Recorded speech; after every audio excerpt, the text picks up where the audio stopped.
who can turn the world on with her smile,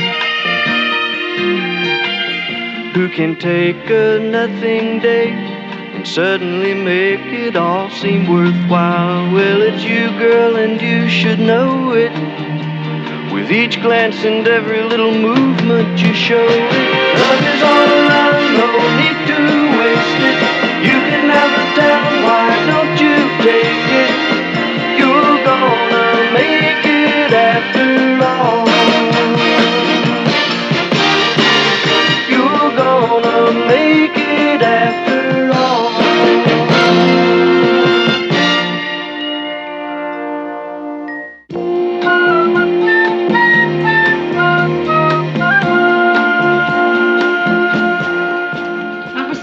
For debts other than my own. Christopher Haywood. Rhoda Haywood. Rhoda, why do you bother reading those? It's the first place where guys announce they're single again. I'm just trying out their names. Not responsible for debts other than my own. Victor Christian. Rhoda Christian. My mother would kill me. Oh, guess who? It's Phyllis. Mary, I'll get it. Let's see how long it takes her to remind us we're not married. Oh, am I intruding? I don't want to butt in on any single gals type chatter. 4 seconds. Hi. Mary, I've come to impose upon your friendship just a little bit. May I? Yeah, sure. Oh, this is a little composition that Bess wrote in English class, and Mary, you must read it. I must have your reaction to it. Now? Oh, Mary, do you mind? No, I can put my hands in meatloaf anytime. See, I want the reaction of someone whose opinion I respect, who is also witty and perceptive. Then you want me to read it? I don't think that'll be necessary, Rhoda. Well, Mary, now, I don't want you to be influenced by me, but really, this is so clever and insightful. But you don't want that to influence me, right? Right. Ah, very good. Oh, do you think so? Oh, no, that's what the teacher wrote up here at the top. Very good. Did you notice that A right there next to very good? Will you look at that A? That is some A. So big and red and rosy. Isn't that a cute title, Mary? The care and feeding of parents. Yeah, it is. Isn't that first sentence funny?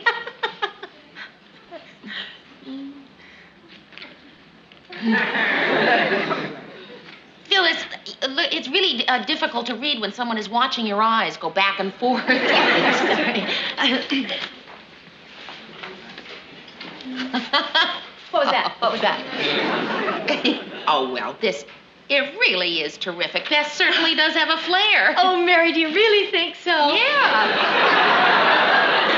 I do so hate imposing on you. Oh, Phyllis, you weren't imposing. Well, I see, the imposing hasn't begun. Oh? You see, don't you think this would make an excellent article for one of those teenage-type magazines? Why don't you send it in to one of them? Well, Mary, that's what Mary, you know the Snyder Publishing Company, don't you? Yeah, I should. They own the building I work in. Oh, do they? That's why it's called the Snyder Building, Phyllis. Oh, well, then you know how they publish all kinds of books and magazines for children. And I thought in particular Teen Topics. Mm-hmm. I thought that this might make a perfect article for them. You aren't by any chance going to suggest that I take the composition into Snyder Publishing, are you? Well, I just thought they wouldn't leave it lying around unread if you brought it to them. After all, you're a TV associate producer. Yeah, but Phyllis, I don't know anyone at Snyder Publishing. Well, surely somebody in your office knows somebody down there to give them this. Not that I know of. Only Mr. Grant. I think he knows Mr. Snyder, but that's... Well, then, Mary. Oh, no. No, Phyllis, I am not going to ask my boss to take a homework assignment of a little girl, a very nice little girl, You're right. You're right. I am imposing. I had just thought that... Oh, it's so hard to explain to people who haven't reproduced.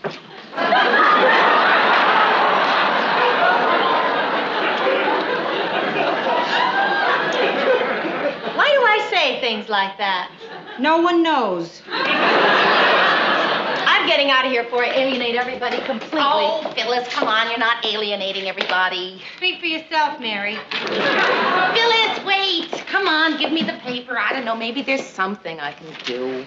Oh, Mary, you're just so Mary. Well, let's just wait and see how merry I am, okay? Of course. I know you'll do the right thing, say the right words. And any small advance is perfectly acceptable, whatever the going rate is. God bless you, Mary. You know, Mayor, it's a joy watching you stand up to Phyllis. Oh, come on, Rhoda. So she asked me to do a little favor. Oh, Mary, just a thought. Maybe you should type it up so it'll look more professional. God bless you, Mary. Murray, you know anyone who works downstairs at Snyder Publishing? Well, the same people who clean this office every night clean those offices. I think the guy's name is Smitty. Thanks, anyway. I know somebody down there. Oh? Who? Secretary to the big boss. Cheryl Weston. We went out quite a bit together. Wait a minute. Weston. Can't seem to find her. Maybe she's in the yellow pages. Oh, here she is under secretaries. Oh, Ted, would you mind if I called her? I've got something here to submit to Snyder. Oh, not at all. This is her private office number. You may use my name. Oh, no, that won't be necessary. It's just nice to know her name to sort of break the ice. Thanks. Hello, Miss Weston? Well, hi. I'm Mary Richards, your neighbor from upstairs at WJM-TV. Well, every day I just zip right past your floor on the elevator, and I feel like I know you. Mary Richards. Right. Well, Miss Weston, I have a really cute article here that I thought would be just great for teen topics, and I was wondering if... Well, yeah, I know I could mail it in. Well, perhaps I should speak to Mr. Snyder, then. Let me have it. Just a moment, please. Cheryl, this is Ted Baxter. I'd just like you to know the young lady you're talking to is a personal friend of mine. Hello? Hello?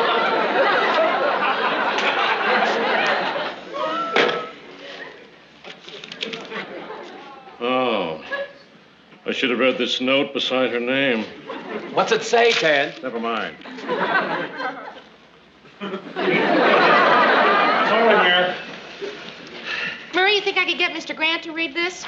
I mean, he might just like it and say to himself, hey, I think I'll toddle on down to see my pal Hank Snyder with this. Well, I don't know. It's going to be tough to get him to read it. And tougher to get him to toddle.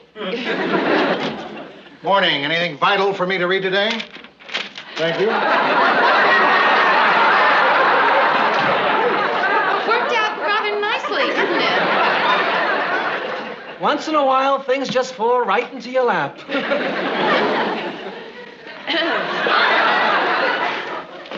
I would like to speak to whoever is responsible for this piece of paper which I hold in my hand. That would be me. I just thought that if you had it in your hand, it might occur to you to read it. You're right. I did read it. Now, what do I do with it? Well, how did you like it, by the way? You didn't write this, did you? No, I just typed it up. Good, it stinks. Mr. Grant, it was written by a 12-year-old girl. Oh, in that case, it's excellent. Oh, do you really think so? It's Phyllis's daughter's English composition. And you want me to put her on the news staff? You figured she'd write well for Ted? No, Mr. Grant, I just thought that if you liked it, it just might pop into your head to take it down to your friend Hank Snyder down at Snyder Public. But I can see it didn't pop into your head to do that. As I recall, this is 2 paragraphs. Wouldn't that make a rather brief magazine article? Funny. It didn't look so brief in longhand. Mary, Hank Snyder owes me a favor. Well, perfect. Not perfect. 5 years ago, I started working on a novel. You did? Mm-hmm. Right now, it's about this thick. When it's this thick, I'm going to barge into Hank's office, big as life, and say, this is it, Hank. Publish it. Now, Mary, you can't expect me to use up a favor this thick for one this thin? No, I don't. Forget it. I just did. Good. Well, I think I've done everything I possibly could have done. I have typed up the composition, groveled at the feet of Mr. Snyder's secretary, made a fool of myself in front of Mr. Grant. What more could I have done? You did everything anybody could expect, Mary, and more. Right. So why is it that Phyllis is going to make me feel I haven't done enough? Phyllis, I tried, but Mr. Grant just wasn't as enthusiastic as we were. Why not? Didn't he see the grade on it? Well, no, Phil, you had me type it, remember? Oh. Well, why didn't he think it was good enough? No, he didn't say it wasn't good enough. Well, he said that it was a little short. Yes, he's right. It is short. You tell him that Bess hasn't begun to explore the possibilities of her theme. No, Phyllis, the thing is, Hank Snyder owes Mr. Grant a favor. Mr. Grant wants to use the favor to get a book published. A book? Yeah. Phyllis, Lars told me to come up and drop a hint for you to make some dinner. Tell him I'll be right down, dear. Okay. I offered to make him something, but he doesn't like jelly. Well, give him the rest of this banana and tell him I'll be right along. Oh, Bess, you know that little composition about coping with parents that Miss Delgado gave you that big red A on? Well, sure. Well, Mary has taken a great interest in it. And she and her employer, Mr. Grant, think that it can be a book. Phyllis, I did not say book. Well, they feel it needs a trifle more padding, a few chapters. Phyllis, I don't know if I can write a whole book. Well, all we have to do is elaborate on the theme that parents have a lot to cope with. The theme was that kids have a lot to cope with. Well, whatever. Phyllis, will you just hold on a minute? Hello. Hello. Phyllis, I did not say I could get a book published. I doubt if I can. In fact, I'm sure I can. Well, we'll cross that bridge when we come to it. The important thing is for Bess to do it. Bye. Goodbye. Well. Sounds like you've been standing up to Phyllis again. Oh, well, they'll never finish it. I mean, a book is a book. It's long, it's thick, it's got small print on both sides of the pages. Mary, we're talking about Phyllis here. Before this thing is finished, you're going to be out there in Hollywood, selling the rights to the screenplay. Hand typing it. 15, take other 10-second commercial. Go away. I'm only sticking my head in long enough to tell you I'm leaving. Oh, Rhoda, no, that's okay. Stay. Just Phyllis, she is driving me crazy with that book. You know, she called me 7 times at the office yesterday. I couldn't get any work done. I had to bring it home and do it on the weekend. You get tough. Look at me. Do you think Phyllis would ever dare ask me for a favor? Never. She respects me too much. In fact, she respects me so much she can't stand me.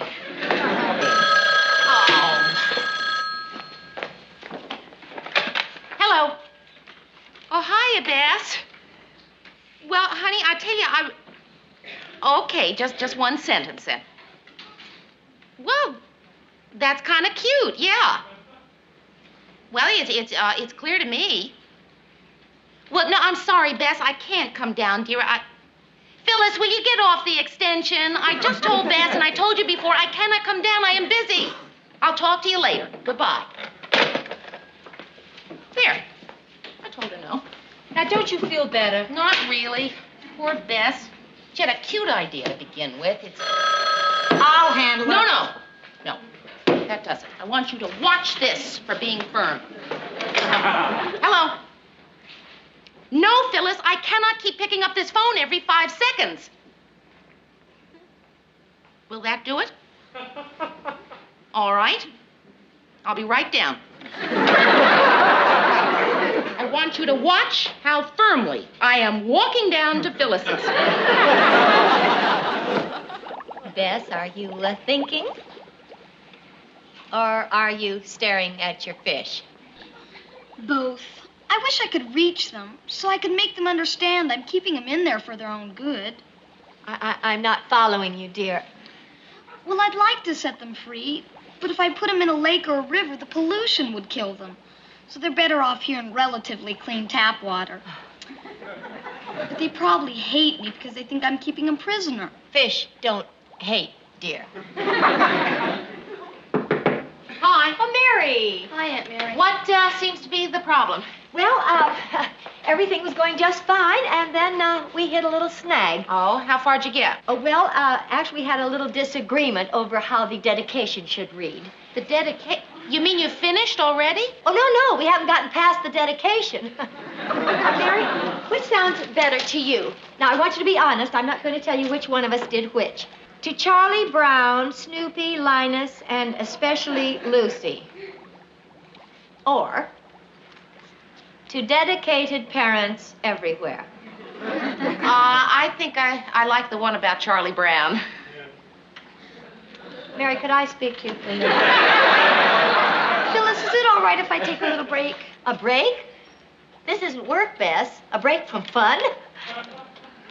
Bess? Sweetheart, aren't you enjoying writing this book? Oh, sure I am. It's fun. Really it is. I just felt I needed a little break while you two are talking. Oh, well, go ahead and take your little break, dear. While she's taking her little break, I'll just rough in the first few chapters. I know how her mind works.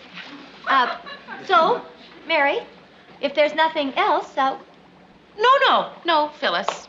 I shouldn't have barged in and interrupted the way I did. In summary, Councilman Carter has this to say. We must take action soon against the appealing wiretapping policies of government agencies. That's appalling. Oh, against the appalling wiretapping policies. Oh, I see. Then I disapprove. Then I'd better frown instead of smile.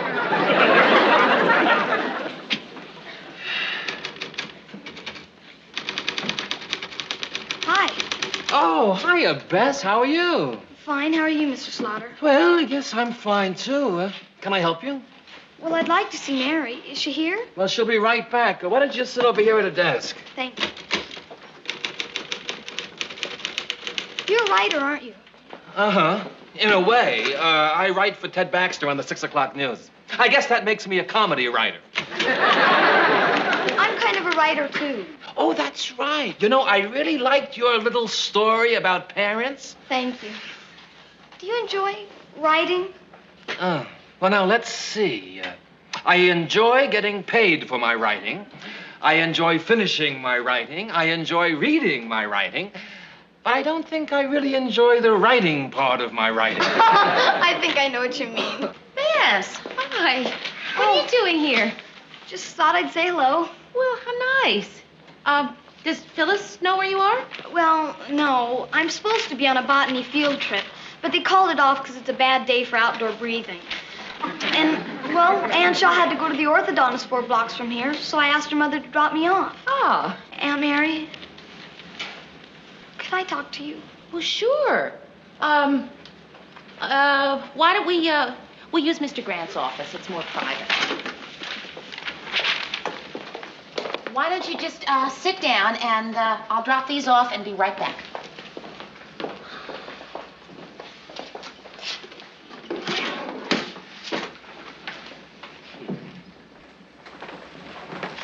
Hi.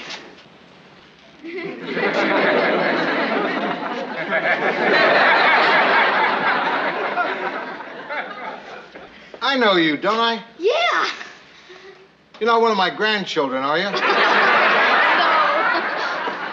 Oh, Mr. Grant, I'm sorry, but we had to use your office. Believe me, it's very important. Important. Very. I understand. So, what do you want to talk about? It's about the book. Oh, yeah, how's it coming? I wish we weren't doing it. Well, Bess, the other day you said you were enjoying doing it. Well, I was. I wanted to do it for Phyllis. I wanted to be proud of me. Oh, honey, she is proud of you. I'd do just about anything for her. And since she wanted a book so bad, well, I figured I'd try and write a book. But Aunt Mary, I'm only 12. Not finished yet? No. I understand.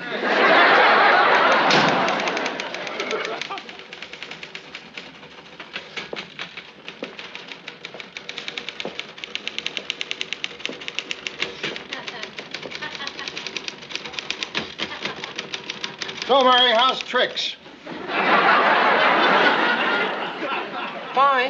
Fine. Tricks are fine. Hi, Lou. Right on time. Lou Grant, this is Mr. Mitchell from Universal Mills. Mr. Mitchell. Well, they tell me you're going to try to convince me to sink half our television budget into your news program. That's right. Why don't we just go into your office, Lou? Well, Sam, unfortunately, it's occupied momentarily. Why don't we just sit down right here? Murray, can I have your chair? Sure, Lou. Well, Bess, I think we both know that the reason Phyllis is so involved in writing this book is because of you, because she loves you. I know. And I love her. And that's why I don't want to quit writing the book. Well, she's enjoying it so much. You know, for a person with Phyllis's intelligence and creativity, being just a plain housewife can get pretty humdrum. Yeah, but I think if you tell her that you don't want to write the book, she'll just bounce right into some other activity that won't be so hard on you. She is pretty resilient. Yeah. Well, will you tell her then? Well, Bess, sweetie, I could, but don't you think it'd be better coming from you? Well, maybe we could tell her together. Okay. Oh, good. Because when we're alone, Phyllis has this tendency to rewrite me.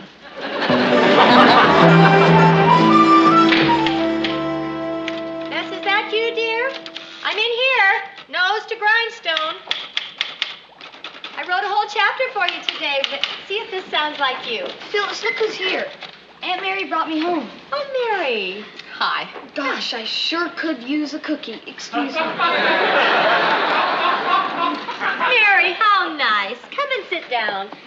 Tell me all about the outside world. You know, it's true. Writing is lonely. Phyllis, Bess asked me to talk to you. When? Well, she came to see me today. Oh, to your office? Yeah. Uh-huh. Phyllis, well, I guess the best thing to do is just come out and say that Bess doesn't want to work on the book anymore. Well, fine. We won't work on the book. You're not upset? That she doesn't want to work on the book? Yeah. No. I just wish she could have told me herself.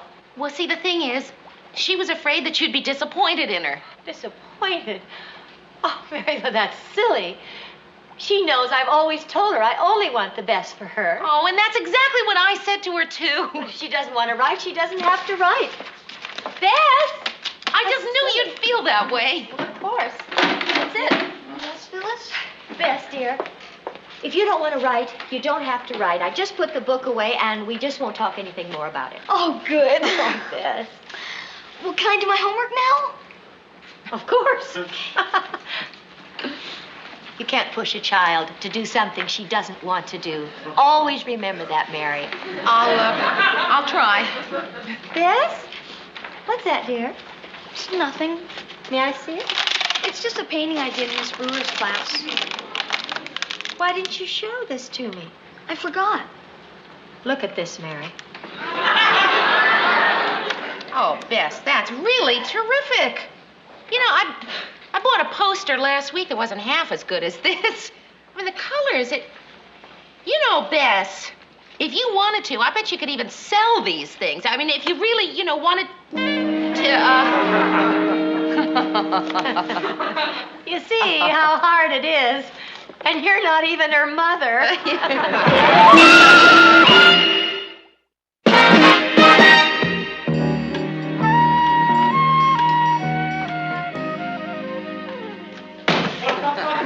There it is. Certainly is. What is it? My book. And I want to thank you, Mary. I hadn't worked on it for a while, but you reminded me. So I went home this weekend and I finished it. Oh, hey, terrific. Edie read it last night. She was really caught up in it until she fell asleep. Listen, get Hank Snyder for me. I want to collect on that favor. Oh, sure. By the way, Mr. Gramp, what was that favor, anyway? Old Hank wasn't always a big publishing tycoon. He used to own a crummy little bar and grill. But a few years ago, I did something that financed the start of his whole publishing empire. Wow, what was that? I paid my bar tab.